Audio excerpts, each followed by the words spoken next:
हाँ बच्चों, बेटा आज मैं स्टार्ट कर रहा हूँ आपका नंबर सिस्टम। नंबर सिस्टम देखो, इससे पहले मैंने एरिया एंड पैरामीटर आपको बता दिया था। एरिया एंड पैरामीटर के आपने क्वेश्चन कर भी लिए होंगे और वो बहुत अच्छे से समझ भी लिया है। अब मैं आपको नंबर सिस्टम बता रहा हूँ, नंबर सिस्टम को समझो। एरिया एंड पैरामीटर का रिवीजन कराऊंगा, इधर नंबर सिस्टम में स्टार्ट करा रहा हूँ। इस चीज को बड़े अच्छे तरीके से ध्यान रखना कि रिवीजन हम लोग दोनों तरीके से करेंगे। बैक में मतलब पीछे का भी कराएंगे और ये नंबर सिस्टम का भी कराएंगे, ठीक है। तुम लोग अपने उससे भी मतलब अगर यूट्यूब चैनल पर जाओ तो आपको मिलेगा, और जो बच्चे ऐप के द्वारा पढ़ रहे हैं तो ऐप में तो आपके सब कुछ रहेगा, आप चाहो तो ऐप से रिवीजन कर लेना, ठीक है। मैं स्टार्ट कर रहा हूँ नंबर सिस्टम। इससे पहले थोड़ा सा गड़बड़ हो गया इसलिए हटा दिया। बीच बीच में डिस्टर्ब हो रहा है, वो डिस्टर्ब क्यों हो रहा है आपको पता है, सभी तरफ अभी डिस्टर्ब हो चला है, तो इसलिए क्लास डिस्टर्ब हो रही है। ऑनलाइन वाली भी क्लास डिस्टर्ब हो रही है, ठीक है।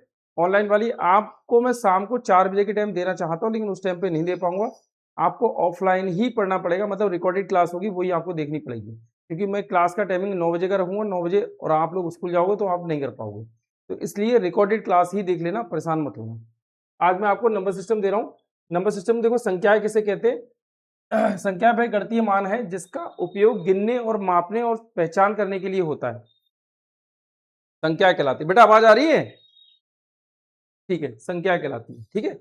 जैसे अगर मैं मान लो कि कह दूं 5 सेब कह दूं तो 5 सेब आ गया, 5 आम कह दूं, 10 आम कह दूं तो 10 आम आ गए। ये गिनने के लिए ना, गिनने के लिए संख्याएं क्या होती है? गिनने के लिए, गणितीय मान जिसका हम उपयोग गिनने के लिए कहते हैं। और कौन कौन सी होती है, चलो ये भी आगे देख लेंगे। हिंदू अरबिक संख्याएं, हिंदू अरबिक संख्याएं होती है जो 0 से लेकर 9 तक होती है। ये टोटल अंक कितने होते हैं? 10, जो कि 0 से लेकर 9 तक होते हैं। हम 10 अंकों का प्रयोग करके सभी संख्याएं लिखते हैं, 0 1 2 3 4 5 6 7 8 9, ये 10 अंक सभी हम लिखते हैं, ठीक है। संख्याओं के प्रकार, संख्याओं के प्रकार कितने प्रकार की संख्या होती है? होती है नेचुरल नंबर, जिसे हम कहते हैं प्राकृतिक संख्या है। सबसे पहले ये समझो, नेचुरल नंबर जिसे हम कहते हैं प्राकृतिक संख्या है। प्राकृतिक संख्या कौन सी है? तो 1 से स्टार्ट होती है, 1 2 3 4 5, ये सब प्राकृतिक संख्या होती है। और सबसे छोटी प्राकृतिक संख्या कौन सी होती है? 1, जो कि हमारी स्मॉलेस्ट नेचुरल नंबर कहलाता है। वो हमारा कौन सा कहलाता है? 1 कहलाता है। ये प्राकृतिक संख्या पहले हो गया। दूसरा हम देखें होल नंबर, जिसे हम पूर्ण संख्या कहते हैं। तो होल नंबर कौन से होते हैं? जो 0 से स्टार्ट होते हैं, 0 1 2 3 4 5 6 7 8 9, ऐसे हम चलते चले जाओगे, ठीक है। लेकिन प्राकृतिक संख्याओं के पहले अगर हमने 0 लगा दिया तो वो हमारा होल नंबर आ जाएगा। तो सबसे छोटा होल नंबर जो होता है वो कौन सा होता है? 0। सबसे छोटा होल नंबर कौन सा होगा? 0 हो गया। स्मॉलेस्ट होल नंबर कौन सा? 0 हो गया। अच्छा, इवन संख्या कौन सी होती है?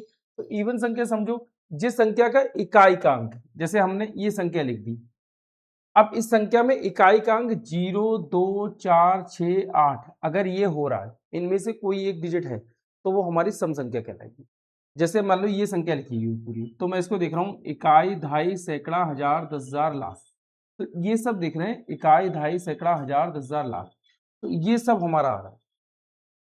भाई पहले को हम देखेंगे इकाई, दूसरे को हम देखेंगे दहाई सैकड़ा हजार 10,000 लाख। इनमें क्या है? इनमें देखा जो इकाई का अंक कौन सा है? 2 है। इकाई का अंक 2 होने का मतलब क्या है? पहली वाली संख्या इकाई, जिसे इंग्लिश में हम यूनिट प्लेस कहेंगे। इकाई का अंक 2 है तो इसका मतलब ये पूरी संख्या हमारी, ये पूरी संख्या हमारी सम संख्या है, ठीक है। ध्यान रख लेना आप लोग। आगे देखें ऑड नंबर कौन से होते हैं। अब आपने जो पीछे देखा, जैसे ये देखा 0 2 4 6 8, अगर इनके अलावा कोई और डिजिट आता है तो इसका मतलब वो ऑड नंबर कहलाता है। जैसे ऑड नंबर ये है, ठीक है। दूसरा हम इसको देखें, किसी संख्या का इकाई का अंक 1 3 5 7 9 हो तो वो ऑड नंबर हो जाएगा, ठीक है।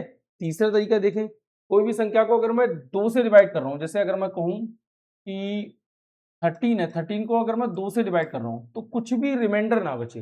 रिमाइंडर मतलब कुछ भी शेषफल ना बचे। जैसे इसको मैं देखूं 2 6 जा 12, 2 6 12, बचा कितना? 1। अब ये 1 आ गया, अगर ये रिमाइंडर बचा है, अगर ये रिमाइंडर बचा है तो इसका मतलब ये बेटा हमारा ऑड नंबर नहीं है, ये हमारी विषम संख्या नहीं, ठीक है। इसको ध्यान रख लेना। प्राइम नंबर कौन से? अभाज्य संख्याएं कौन सी होती है और भाज्य संख्याएं कौन सी होती है? तो अभाज्य और भाज्य दोनों में मैं ये बता दूं कि अभाज्य और भाज्य दोनों कौन सी होगी? जिन संख्याओं का, जो संख्याएं 1 से बड़ी हो, डेफिनेशन याद रखना, जो संख्याएं 1 से बड़ी होती हैं वो एक और स्वयं के अलावा, जो संख्याएं 1 से बड़ी होती हैं वो एक और स्वयं के अलावा कम से कम एक और संख्या से कट जाए। अगर एक और स्वयं से कट रही है, ठीक है, इसके अलावा कम से कम एक और संख्या से कट जाए तो वो भाज्य संख्या कहलाएंगी, ठीक है। मैं भाज्य संख्या की पहले बात कर लूं, नीचे वाली भाज्य संख्या है। जैसे अगर मैं बात करूं, सबसे छोटी भाज्य संख्या कौन सी? 4 लिखी है यहाँ पे, तो 4 देखें, 4 को अगर मैं देखूं तो ये बेटा 1 से कट रहा है, 4 से कट रहा है, इसके अलावा ये 2 से भी कट रहा है। इसका मतलब ये कौन सी है बेटा? भाज्य संख्या है। ये कौन सी है? भाज्य संख्या। अब इससे पहले की बात करें, जैसे अगर मैं बात करूं 2, 1 तो लेंगे नहीं क्योंकि 1 तो डेफिनेशन में नहीं है, 1 से बड़ी संख्या होनी चाहिए। अगर मैं 2 की बात करूं तो ये 2 हमारा 1 से कट रहा है, 2 से कट रहा है, इसके अलावा किसी और से नहीं कट रहा है। अगर ये सिर्फ 2 ही से कर रहा है, कोई भी डिजिट सिर्फ 2 से ही कटे, 1 से और खुद से, इसके अलावा किसी और से ना कटे, तो वो हमारा अभाज्य संख्या कहलाएगी, जो वो हमारी कौन सी कहलाएगी? प्राइम नंबर कहलाएगी। तो इसका मतलब अगर मैं देखूं सबसे छोटी प्राइम नंबर कौन सी आ गई? 2। ठीक है, और सबसे छोटी अभाज्य संख्या कौन सी आ गई बेटा? 4। प्राइम नंबर को इंग्लिश में, वो हिंदी में हम अभाज्य कहते हैं, और कंपोजिट नंबर को हम भाज्य कहते हैं। ये बात समझ लेना। मतलब सबसे छोटी संख्या हमारी अगर भाज्य में कहें तो सबसे छोटी संख्या भाज्य हमारी 4 होगी, और सबसे छोटी संख्या बेटा अभाज्य में कहें तो सबसे छोटी संख्या हमारी अभाज्य 2। ये चीज ध्यान रख लेना, ठीक है। और अभाज्य इकलौती ऐसी सम संख्या है जो अभाज्य है। 2 इकलौती ऐसी सम संख्या है जो अभाज्य है, ठीक है। इसको समझ लेना बड़े अच्छे तरीके से, ठीक है।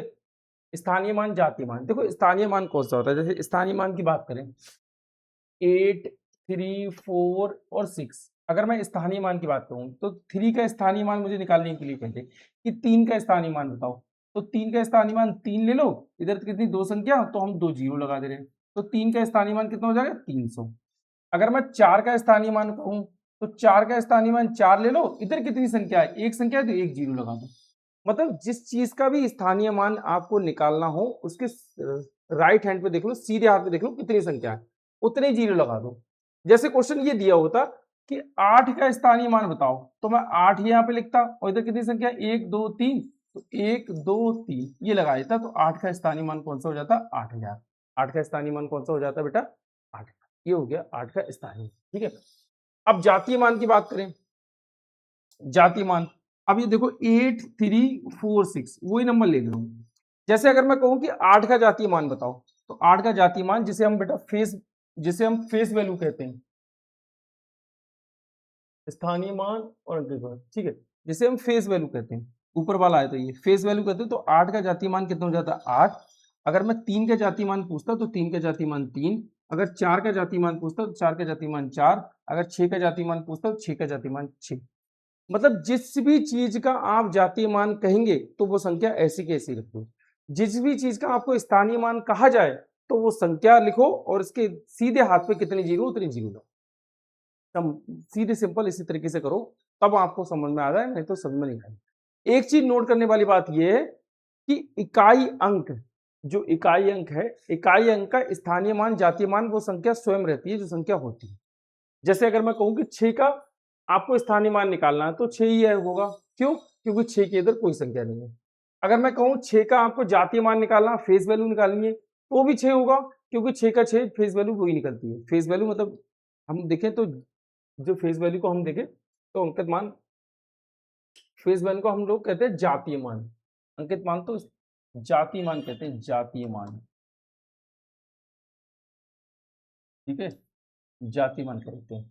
इस चीज को समझ लो और सही से, ठीक है भैया।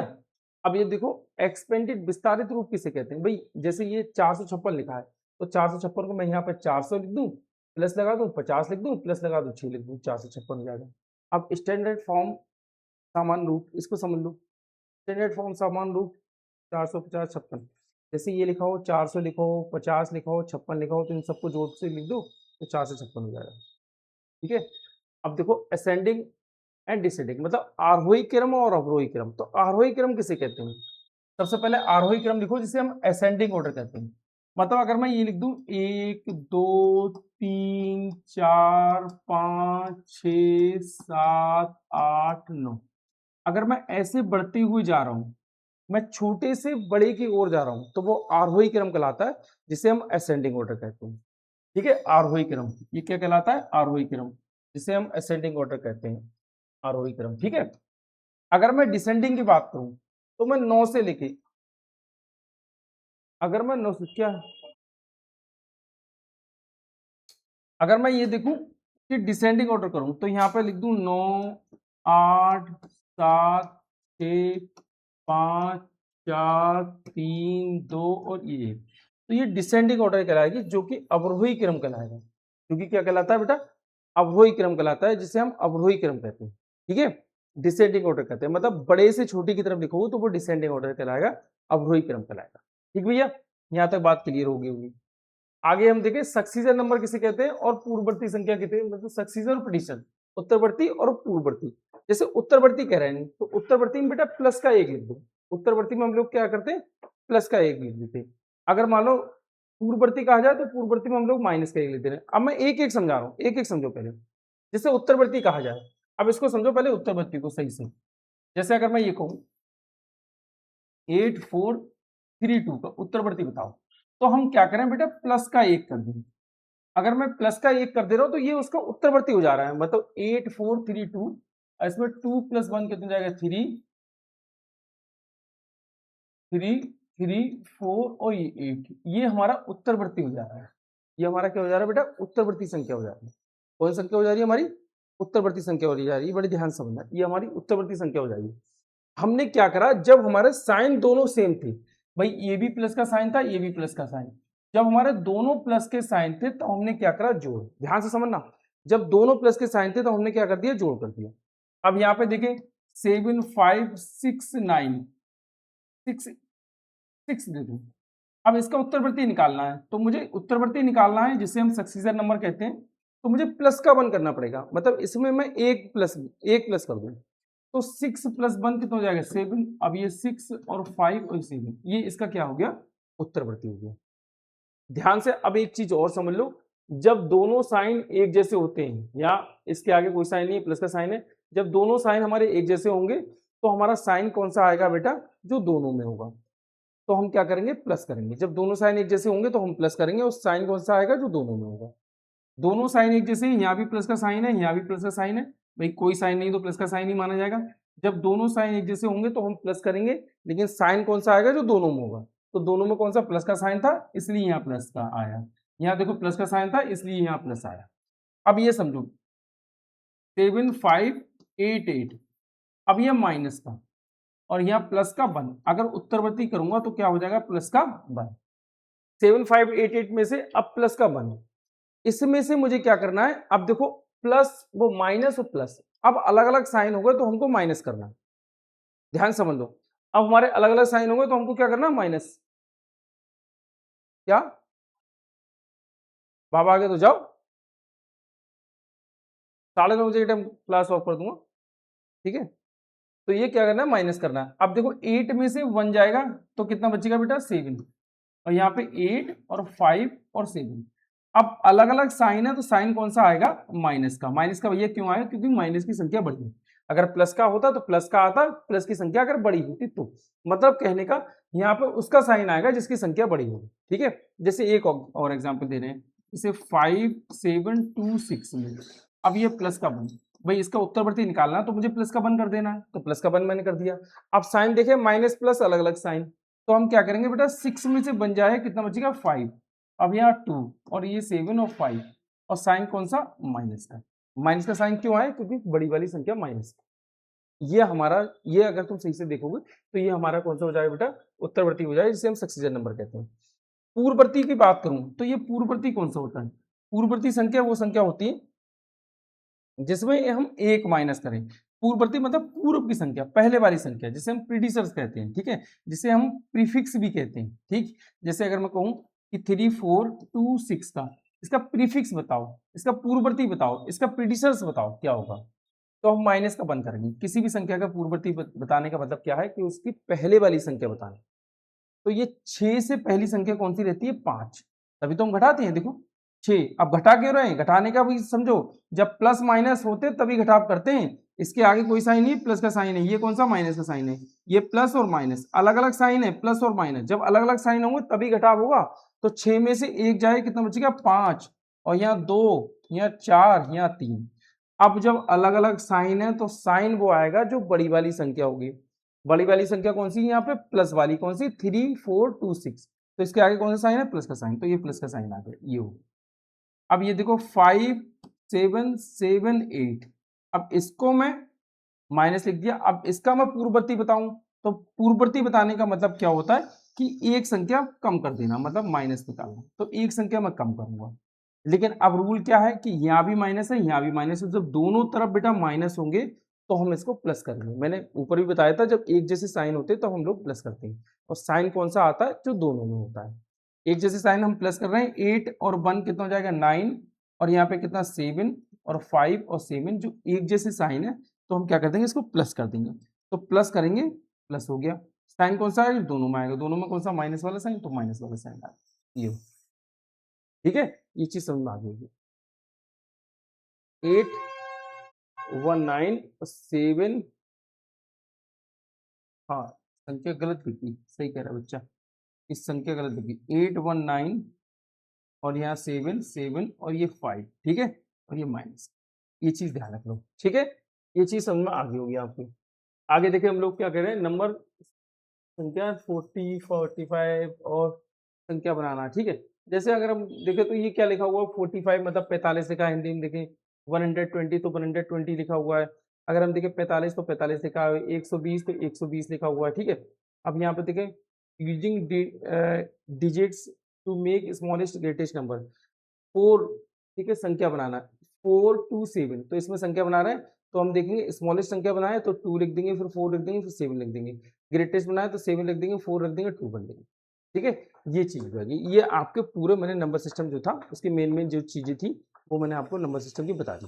इसके बाद में अगर हम देखें तो कौन सी चीज और रहेगी, थोड़ा और रह गया भैया बेस के लिए।